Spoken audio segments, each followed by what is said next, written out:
pilots such as Billy Bishop from Canada, Cecil Lewis, and of course Albert Ball. Wow, look at that. That's impressive flying for an aircraft at that time.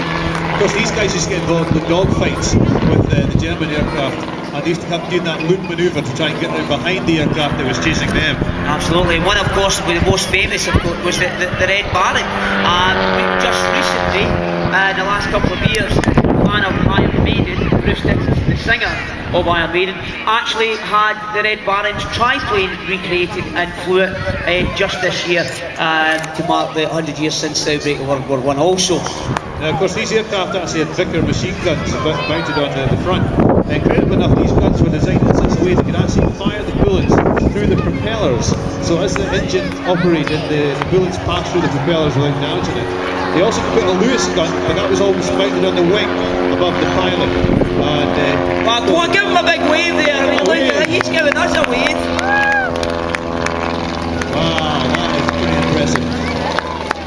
Incredible thing, an aircraft like that has been up there so long since one of those aircraft flew around before.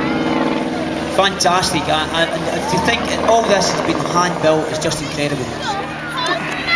And of course, these aircraft were also used for bombing raids. They could actually carry 4 18-kilogram Cooper bombs, which I understand were pretty nasty things when they were dropped.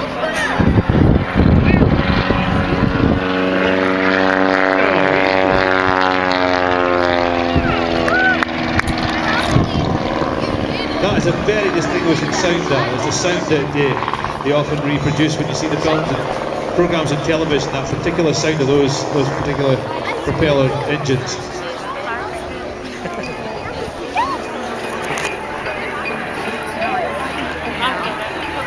Of course, these planes came into service. They were actually part of 5-6 Squadron, and they came into service in March 1917. And they were fully developed as British aircraft used by 21 British and 12 American squadrons. Am I not right in saying, Mike, that actually many of these pilots get severely injured in training with them? Well, incredibly to think, when they first used these planes, they were only just getting them into service and practicing using them. More pilots died trying to learn how to fly these planes than actually in the war, which is a pretty scary thought. So more people actually died trying to learn. Look how close he's getting now, ladies and gentlemen. Wow, I'm not going to drop any bombs here because that could be quite scary.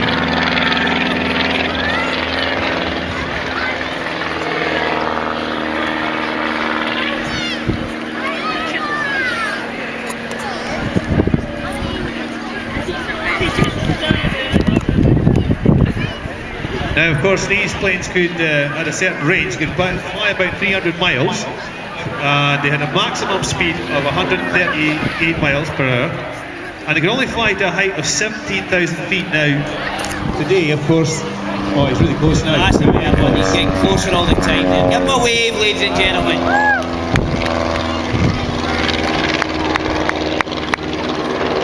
Yeah, so that's the fact, of course, the higher you get, the thinner the oxygen gets, so you don't want to have a plane too high. Because anyone who's flown in a modern aircraft, it's all pressurised, so you go very high in modern aircraft, but these aircraft were limited to the height you could actually take.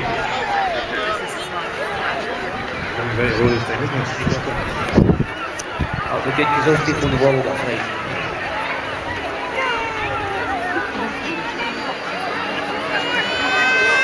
Here he comes, turn nice and low.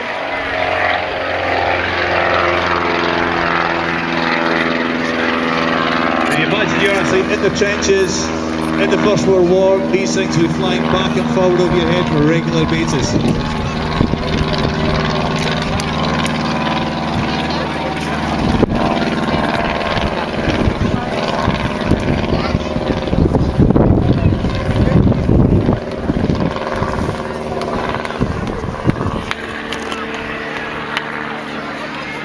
Ladies and gentlemen, it's incredible to think, that these early fly machines today, for example, an RAF Typhoon aircraft gets a maximum speed of 1.8 Mach, which is twice the speed of sound. So you can see just how these early planes have developed into these modern fighters that make the RAF one of the best defensive companies in the world.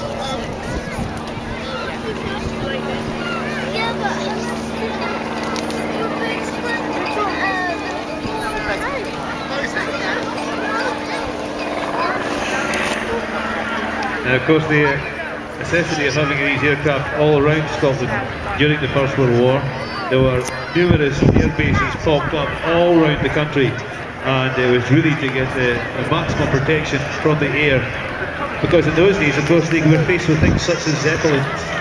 Of course, you're not familiar with Zeppelins, great big balloon full of gas, and these things actually used to fly over. One occasion we did actually have a Zeppelin flying over Fort George, but they had naval protection at that time in the First World War, and they put their searchlights and fired their guns. The Zeppelin made a hasty retreat.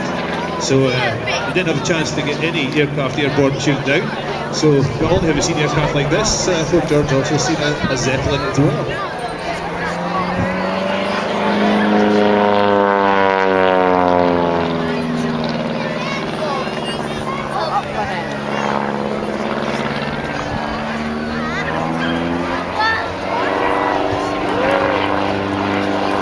Oh, he's doing a loop-to-loop there. So imagine he'd been chased by an enemy aircraft. He flies right round, so the aircraft is now in front of him, and he would come up behind it, uses the Vickers machine gun to shoot the aircraft down.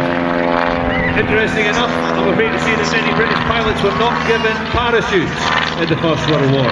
The German aircraft were equipped with parachutes, but initially the first British pilots were not issued with parachutes, so they had to depend upon their aircraft to save their life. Oh, he's really going to look pretty clever.